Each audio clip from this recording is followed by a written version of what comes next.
그 전에 제가 제기했던 가설이 맞았구나 하는 어떤 가설? 느낌이 왔어요. 제가 한참 그 조국 네. 사태 때 윤석열 총장하고 각 세울 때 윤석열 사단은 12.12 쿠데타를 일으킬 때 전두환 신군부와 정서적으로 비슷하다. 라고 제가 주장을 한 무서운 얘기를 라고 해가지고 했더니 보솔리는 막말하고 있다고 네, 또 이렇게 막말한다. 역공을 했죠. 네. 네. 그게 이게 보면 12.12가 뭐예요? 1979년 12월 12일 날 전두환과 그 정치군인 일당들이 네. 정성화 육군참모총장을 체포한 거잖아요. 그렇죠. 그렇게 해서 군권을 장악해서 헌정질서를 무너뜨리고 그리고 서울의 봄 5.18. 그다음에 5.18 광주에서의 대규모 학살로 이게 연결이 돼요. 정권 찬탈까지. 그러니까 이게 그러면 전두환 씨가 내가 권력을 가져야 되겠다. 이걸로 막 돈을 모아야 되겠다. 이렇게 생각하고 12.12 쿠데타를 했을까? 저는 아니라고 봐요. 그런 욕망이 있었다 하더라도 예. 본인들이 인지한 거는 그런 욕망이 아니에요. 그거는 뒤에 있는 거고 그렇죠. 무의식의 영역에 있는 거고 의식의 영역에는 뭐가 있냐 하면 정성화는 대통령 시해 사건에 관련이 돼 있다. 관련자다. 그다음에 관련이 돼 있을 가능성이 있다.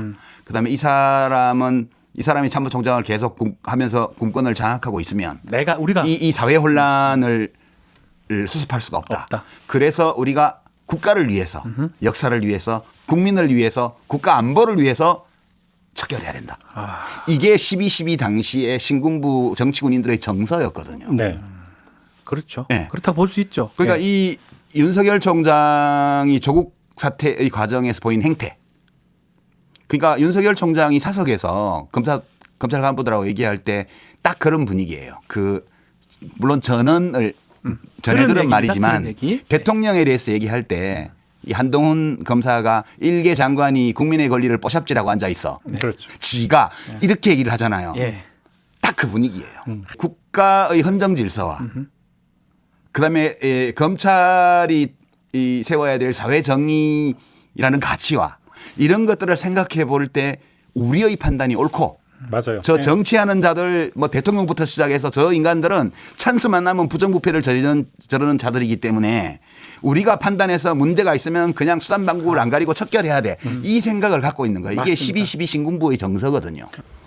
저는 대통령 권한대행 국무총리로서 탈레반 정권이에요. 이게 진짜 극우 탈레반이에요. 대통령과 대통령을 옹위하고 있는 일군의 그 참모들의 정서 상태가 전두환 신군부랑 비슷한 게 아닌가? 이 각자가 어떤 일에 대해서 각자의 생각을 가질 수는 있지만 이 헌법과 법률이 규정해놓은 기본 질서가 있습니다. 규칙이요. 이게 보면 이게 형법 87조의 내란죄를 보면 이 내란죄를 범하면 세 종류로 딱 나누게 되어 있습니다. 첫 번째가 우두머리, 이게 윤석열 대통령이고요. 그다음에 모의에 참여하거나 지휘하거나 그 밖에 중요 임무에 종사한 자, 이게 주요 임무 종사자예요. 여기도 5년 이상 징역이에요. 예. 세 번째 부류가 부하수행, 그러니까 시키는 대로 한 거예요. 부하수행도 처벌하도록 되어 있습니다. 실제 12.12 5.18 관련돼서 부하수행으로 처벌받은 사람들이 있고요.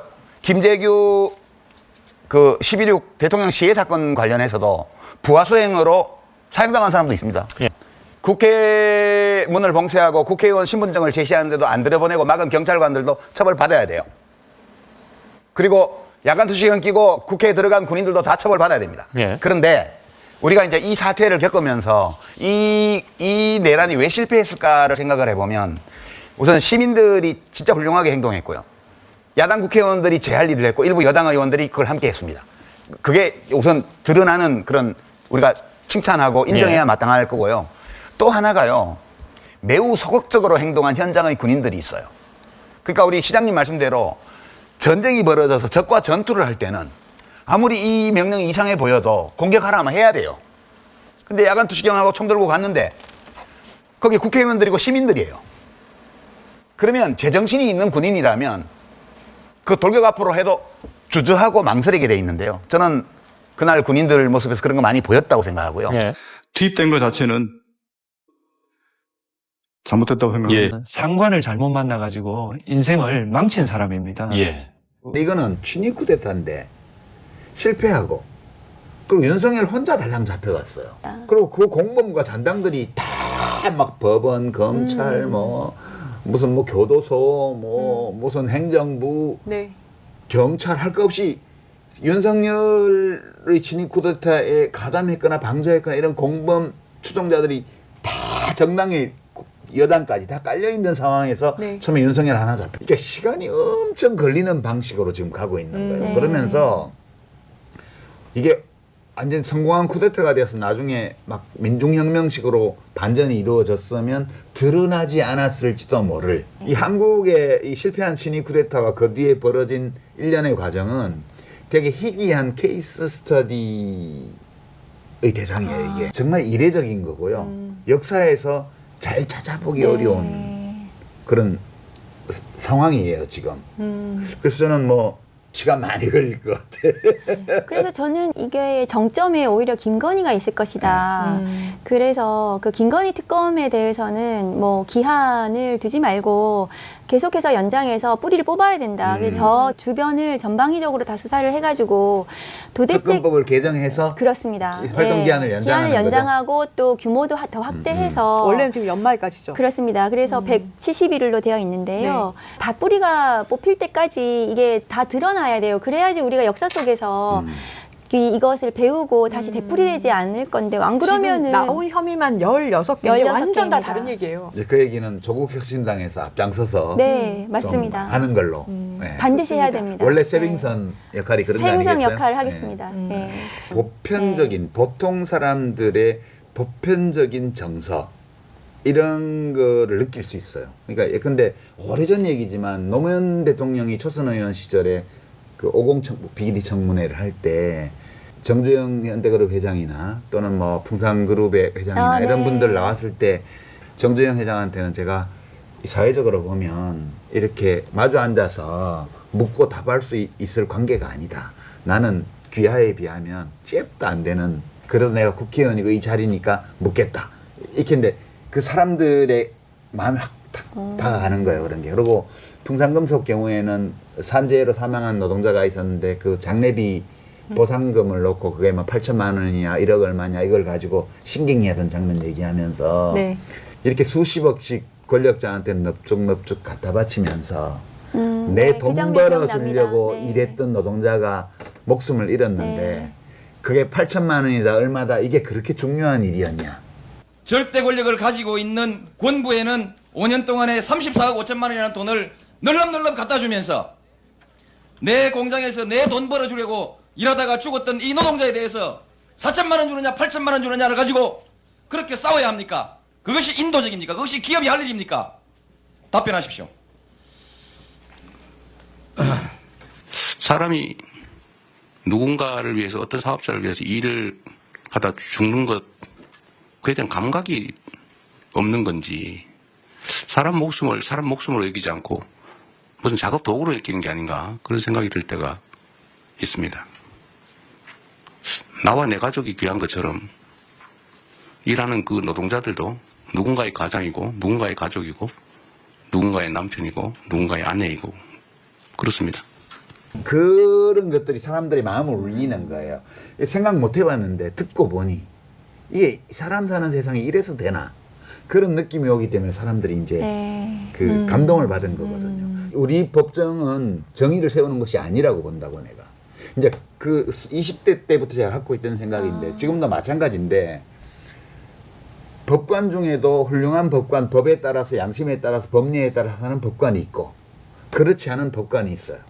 근데 이 그렇지 않은 법관의 불법적인 행위나 혹은 그 불합리한 행위나 이런 것에 대해서 주권자인데 내가 할 수 있는 게 아무것도 없다는 무력감을 느끼는 거예요.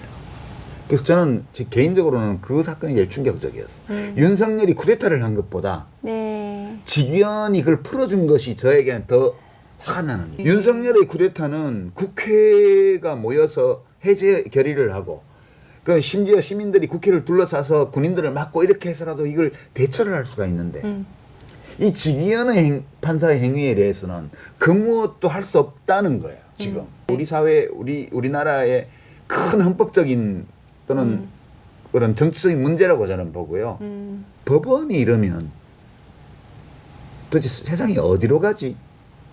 그런 절망감이 있어요. 저는 지금도. 네. 조희대 대법원장 봐요. 자기가 왕이에요. 뭐요? 말을 안 해. 자기가 대법원장으로서 대법원 판사들과 함께 5월 1일 날 그 이상한 선고를 했고 뭐 수원지법에 있던 판사들을 한꺼번에 그냥 영장전담 판사로 서울지법에 끌어올리고 직위원 비리 의혹이 터졌는데 감찰 결과 발표도 안 하고 했는지 안 했는지도 모르겠지만 대법원장이 그냥 개기고 있어요 지금. 네. 맞아요. 그냥 국민들을 졸로 보고 헌법을 무시하고 발 아래 깔아뭉개고 자기가 황제처럼 행동하고 있어요. 말을 안 해요. 민주주의라는 거는 말로 하는 거잖아요. 대법원장이 대법원장으로서 내가 한 행위에 대해서 말을 해야 돼요. 맞습니다. 왜 그렇게 했는지. 예, 자기가 네. 뭔데 도대체. 네. 저의 분노의 대상은 대법원장과 직위원, 그러니까 직위원 판사 이전에 대법원장이에요. 네. 그러니까 그냥 화가 나는 게 아니고 아무것도 할 수 없다는 이게 화가 나는 거예요. 네. 3,000명의 판사 중에 그런 사람이 있을 수 있어요. 대법원장한테 딸랑딸랑하고 그런 판사가 있을 수 있어요.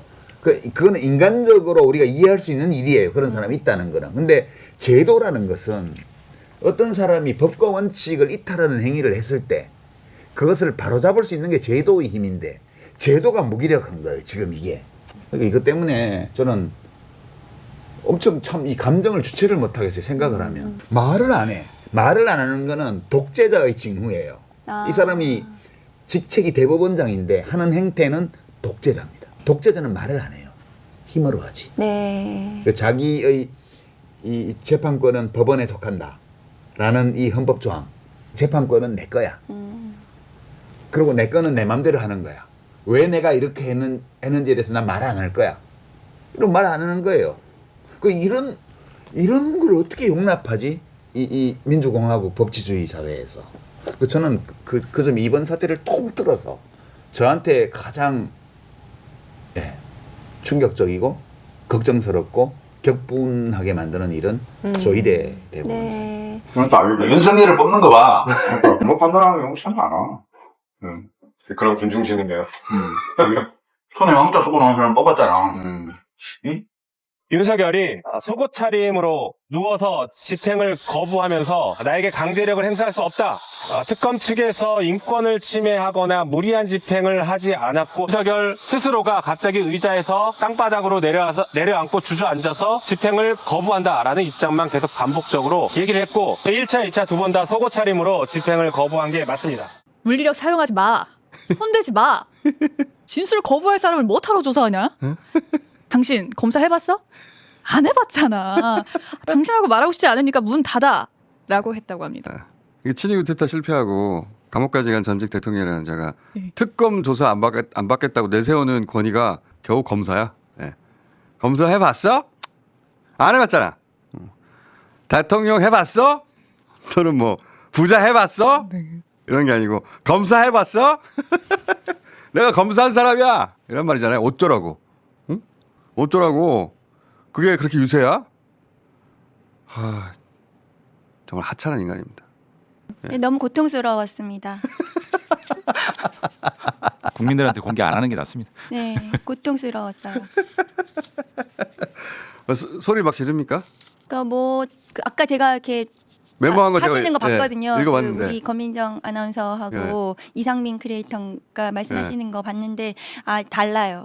그 정도가 아니에요? 네, 훨씬 짜증이 묻어나 있는. 말투가 네. 더. 네. 내가 검사야 뭐 이런 거예요? 예전에 윤석열이 그 국정감사장 나오고 뭐 그다음에 내란 그 탄핵 심판정 나와가지고 말했던 그런 아주 그 고조의 그 하이톤의, 짜증스러운 말투. 예. 하이톤에 짜증 나가지고 나는 그게 제일 웃기더라고요. 검사해봤어? 저는 이 반말 쓰고 지시하고 이 특권 의식이 어디서 나오는가 이게 나는 대통령이야가 아니라 그러니까 나는 검사다. 검사야. 네. 그러니까 1차 때도 거부하면서 당신 검사해봤어 했잖아요. 그러니까 2차 때도 내가 검사를 27년 했는데 이런 얘기를 하더라고요. 그러니까 머릿속에 유세의 근거가 검사예요. 네. 나 검사 출신이야. 나 검사해봤는데 당신 검사 안 해봤잖아. 뭘 알아 네가. 이게 어떻게 말이 튀어나오지 이게? 근데 이게 저는 이제 법 해석권이 검사에게 있다라는 거잖아요. 내가 검사라서 내가 검사를 해봐서 내가 너네보다 훨씬 더 잘 아는 거야. 내가 대통령 한 사람이야 이게 아니고 아니에요. 나 검사해봤어. 네. 검찰 특권 의식으로 맞습니다. 이제 찌들어 있는 거고요. 대통령보다 위에 있는 게 검사다라는 어떤 인식들 잘못된 이게 몸에 배어 있는 것 같아요. 예. 그리고 나 검사야. 네. 내가. 영장 집행할 때 검사가 교도관들을 지휘해왔잖아요. 이 사람은 평생 지휘를 해온 사람들이고 교도관들은 검사의 지휘를 받았던 사람들이에요. 교도관들 보고 니들이 뭔데 나 검사한 사람을 지금 그렇죠. 붙잡으려고 하는 거야. 이 인식이 꽉 사로잡힌 사람 같아요. 근데 그걸 막 짜증내면서 지식적으로 막 얘기했다는 거 아닙니까? 그 발언이 한 90% 정도 혼자 떠들어요. 거기서도. 네. 계속 쉴 새 없이 얘기하고. 쉴 새 없이. 네, 저런 맞기네요. 반말조, 그다음에 지시 말투. 네, 그렇게. 검사 당신 검사 해봤어? 안 해봤잖아. 그러니까 가장 중요한 취지는 뭐냐면 내가 거부하면 체포영장 집행 못하는 거다. 그러니까 그게 무슨 조선시대 왕도 아니고 체포영장은 기본적으로 피의자 동의를 전제로 한 게 아니에요. 그것은 강제 수사, 강제력을 동원한 전제가 된 그러니까 동의하지 않아도 집행을 하는 거거든요. 근데 내가 검사고 내가 왕이고 내 집행 거부하면 못하는 거야 이거거든요. 저는 진짜 그래서 검사 출신이 아니었으면 이런 행동이 나오기 힘들었을 거다. 외국에서는 검사 출신이라도 이렇게 했으면 맞았거든요, 진짜. 그랬는데 이게 가능한 게 내가 검사 출신이고 법 해석권은 내가 가지고 있고 너네는 내가 지휘하는 거야라는 생각을 하고 있고 저는 교도관들도 심리적인 상하관계가 조금 있었다고 생각을 해요. 저는 그게 그 대목에 있어서는 그 교도소장의 잘못이라고 봅니다. 교도소장이 교도관들에게 확실한 지침을 주어서 네. 뭐라고 말하든 듣지 말고 달랑 들어서 반드시 옮겨 이런 지시를 했으면 교도관들 따랐을 거예요. 근데 그런 정확한 지시를 못 받은 것 같아요. 네. 그것도 그렇고 아니면 이거를 갖다가 그 특검이 대체를 해줘야 됩니다. 이 특검이 가서 내가 검사고 니네는 나의 지휘를 따르면 되고 법적으로 아무 문제가 없고 그래서 저항을 하거나 변호사들이 옆에서 다 막잖아요. 그러면 저것마저도 공무집행 방해로 체포를 할 수 있다라는 명확한 메시지를 줬어야 되는데 그것도 부족했던 것 같아요. 세 번째 시도에서 반드시 한 번이라도 저는 집행해야 된다고 본다. 저도요. 저도 저 공권력이 무너졌어요. 체포영장이 대한민국 그에서 체포영장이 집행이 피의자가 버젓이 있는데, 그러니까 피의자 소재를 발견 못해가지고 집행 불능되는 경우는 몰라도 이렇게 집행이 불능되는 사례를 남기면 안 된다. 그러니까요. 저는 체포해야 된다고 생각합니다. 혐의 사실이 아직 굉장히 많이 남아 있고요. 진술 청취를 해야 될 부분들이 방대하기 때문에 어떤 방식으로든 한번 불러와야 되는데요. 말씀하신 것처럼 매우 안 좋은 선례고 저는 어제 이 여러 가지 이제 보도를 보면서 가장 많이 느꼈던 게 이제 집행 실패 그 자체. 다른 거 다 떠나서. 왜냐하면은 영상 그 내용들을 보면은 결국은 좀 사실 몇 명만 들고 와가지고 그냥 끌고 오면 끝나는 건데 10명이 그걸 한 명 어떻게 못 듭니까? 그 상황 속에서의 이 의지가 좀 보였는지에 대해서 좀 아마도 그 지점이 저는 제일 교도소장 바뀌었으니까 정확한 지침을 주고 그냥 변호인들하고 왔다 갔다 얘기하고 있는하고 이럴 게 아니라 그냥 달랑 들어가자마자 들고 나오면 된다고 봅니다. 그 한 순간에 제압을 하는 거거든요. 체포영장 집행은 더 잘 아시겠지만 이게 그 현장에서 우리가 체포영장을 저런 식으로 집행할 수는 없어요. 이렇게 존댓말을 쓰면서 공손하게 동의를 받아가지고 그 왜 동의를 받아? 하는 사례는 없죠. 예. 윤석열이라서 지금 이러는 거예요. 그러니까 이게 위법 논란을 최대한 피하기 위해서 그렇게 접근한 건데 사실은 한순간에 바로 집행하면은 뭐 그렇게 10명까지 필요도 없는 거죠. 재청구 해가지고 반드시 집행해야 된다고 봅니다. 네. 저하고 같이 가실래요? 저는 가고 싶죠. 제가 들어갈 수가 없어가지고. 체격이. 제가 한 달에 들 수 있습니다. 자. 반 이상의 국민들이 선임 왕자 쓰고 나온 사람도 대통령으로 뽑을 수 있는 나라가 우리나라야. 그렇지. 윤석열 일당과 6, 7년간 싸워왔잖아요. 그러니까 네. 이제 사람들이 보기에는 저거는 윤석열하고 싸우는 사람 이렇게 인식이 되는 것 같아요. 그냥 나와서 윤석열을 비판하는 거하고 저런 스타일의 저런 행위를 하는 사람을 왜 권력자로 뽑았으면 그렇게 필연적이든 우연이든 그런 스타일의 권력자가 권력의 정점에 올라갔을 때 그에게 앞으로 무슨 일이 닥칠 것인가. 그리고 그런 일이 닥치는 이유가 뭔가를 학술적으로 상당히 설명을 했잖아요. 맞습니다. 네, 네. 그러니까 그 책 한 권을 읽고 한국 정치, 특히 윤석열 시대의 한국 정치를 보는 거하고 그런 이론적인 기초 없이 그냥 인상 비평으로 자기 기분 따라 비평하는 거하고 아주 달라요. 정말 다르죠. 그러니까 제가 이제 오늘 나온 김에 예. 이제 많은 젊은 비평가들이 지금 활동하고 있습니다. 종편에 워낙 프로그램도 많고 하기 때문에 공중파도 일부 그런 거 하는 거 있고 제가 아쉬움을 늘 느끼는 건데 그냥 언론에 이미 보도된 거 남이 한 말 이런 것도 필요하면 인용하고 다 써야 되지만 자기가 본인이 공부를 해야 돼요. 맞아요. 그러니까 공부를 안 하니까 거의 매일 나와서 비평하는데 한 2시간씩 아무 타격감이 없잖아. 맞아. 와, 진짜 맞아. 그러니까 내가 나가서 비평을 하는데 어떤 타격감도 없다는 거. 누구도 내 말을 귀 기울여 듣지 않다는 거. 아무 반향이 없다는 거는 내가 하는 말이, 내가 하는 비평이 별로 쓸데없다는 뜻이에요. 쌀로 밥 짓는 얘기. 그래서 좀 발전하기 바랍니다. 그러니까 맞아. 공부를 하고 진짜 맞아. 예, 뭐 하나라도 이 공론장에서 어떤 우리가 좀 다루고 있는 문제의 표면과 이면 이 모든 것들을 조명해 보는데 네. 참고가 될 만한 뭐 하나라도 내가 가지고 간다. 이제 이재명 대통령이 지난번에 낙선할 때 그때는 그런 의무감보다 난 아무것도 약속한 게 없으니까 내가 무슨 부채 의식을 가진 것도 아니고 그렇죠. 개인적으로 아주 친분이 깊은 사이도 아니고 근데 너무 마음이 이제 안쓰럽고 정말 그렇게 사방에서 공격받으면서 모함 받고 악마화 당하고 이런 걸 보면서 저렇게 어려운 환경에서 태어나서 자란 사람이 정말 민중의 성원을 받으면서 최고 권력자의 자리에 올라서 좋은 정치를 펼치는 거 이걸 네. 되게 보고 싶다는 생각이 많았어요. 그래서 그걸 또 했거든요. 네. 근데 지난번에 됐으면 좋았는데